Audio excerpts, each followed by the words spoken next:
Okay, guys. So today we're going to be talking about the information on data broking and the impact that it has, as well as the cause and effect that comes along with data broking. So I'm sure we've all seen or heard about the growing attention surrounding privacy issues within the US, and I'm here to give you guys just a little bit of information about many things that people don't necessarily know about data broking. Excuse me, can I ask a question? What's data broking? Okay, so that's an excellent question. A lot of people don't really know what that is. So data broking is essentially corporations collect your information and then disseminate that information to create a personalized digital profile for you. It's mainly used for marketing purposes.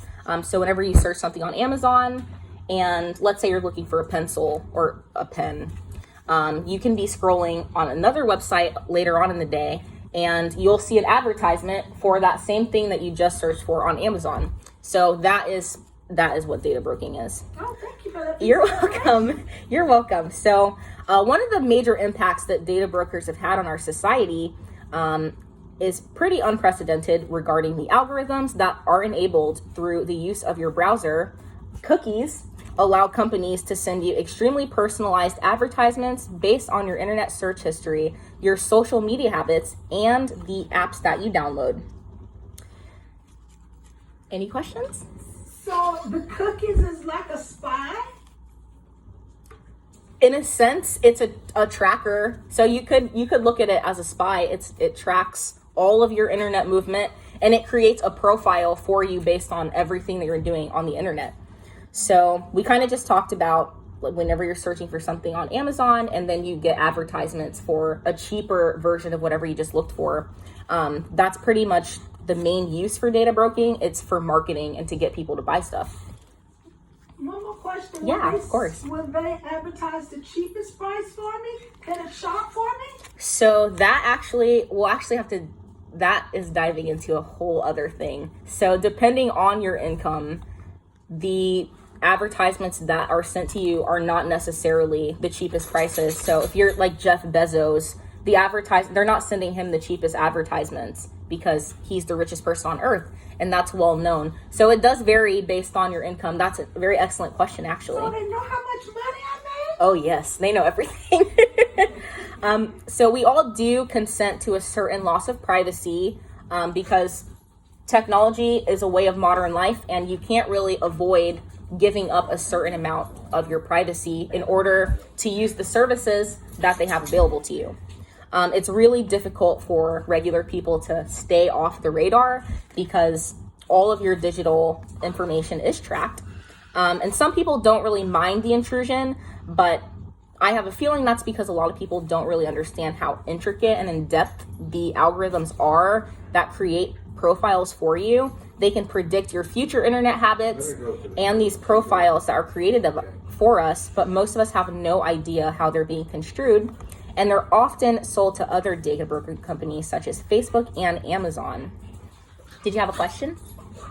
I did, but I don't quite understand how, when you reference the algorithms, is that like a code in the computer? Yeah, that's exactly what it is. Okay. That's exactly what it is. Algorithm is just a string of codes that collects your information and personalizes it for you. So, yeah, these are all really good questions. But the data brokers monitor very sensitive information, such as your sexual preferences from dating apps like Tinder or Bumble, and your voting habits, your election preferences, things to that nature. Data brokers are even able to monitor your spending habits based on where you swipe your credit card.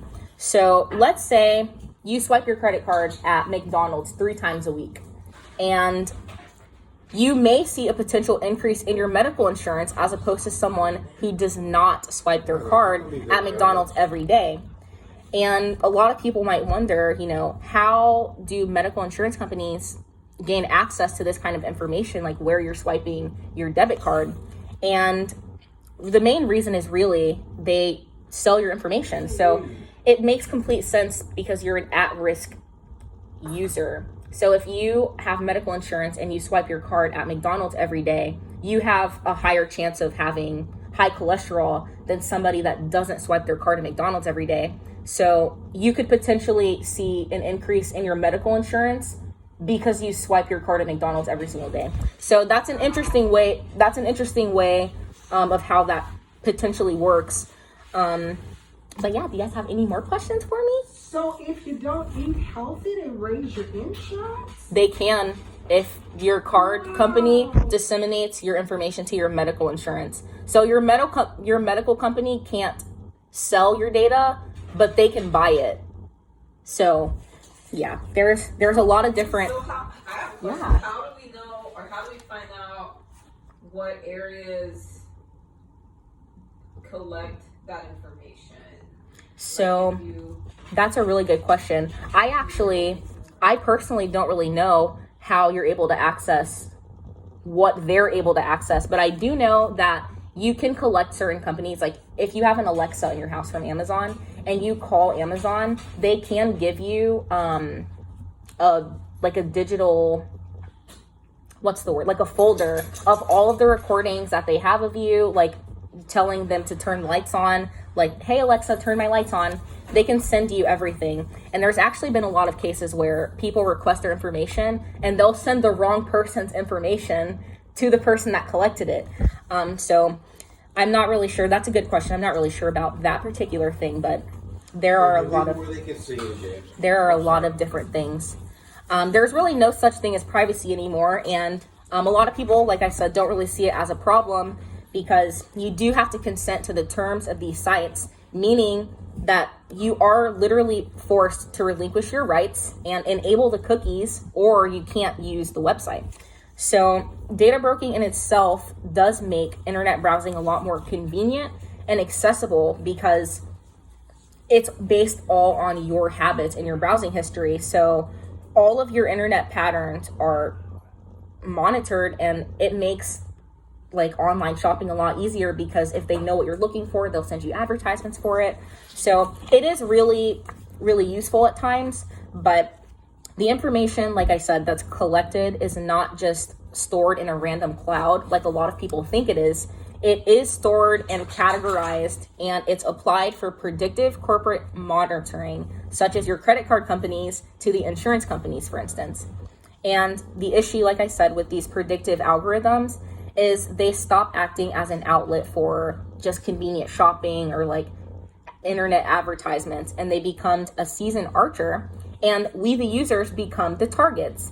And a lot of the same facts apply to artificial intelligence. Technology is man's best friend, but soon it's going to be our greatest enemy, because the sensitive information that's being recycled among hundreds of thousands of different data broking companies is going to eventually lead to outrage in jobs based on discrimination, because it's going to get to the point where your future employers can just buy a digital file on you, and they'll know everything about you.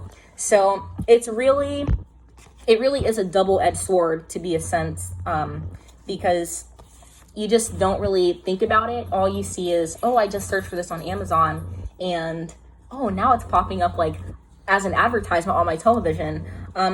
So that's pretty much all I have for you guys today. Do you guys have any questions about any of the data broking, any of the algorithms, anything like that? How can we stop this? We can't stop it. Honestly, you can buy certain things like VPN apps that protects your IP address. That's a pretty good way to prevent the predictive marketing that they're able to do. But as for preventing the collection, you really can't, because all websites force you to accept their terms, and in those terms, you are giving up a certain degree of privacy. But thank you guys all for joining me on this speech, and thank you.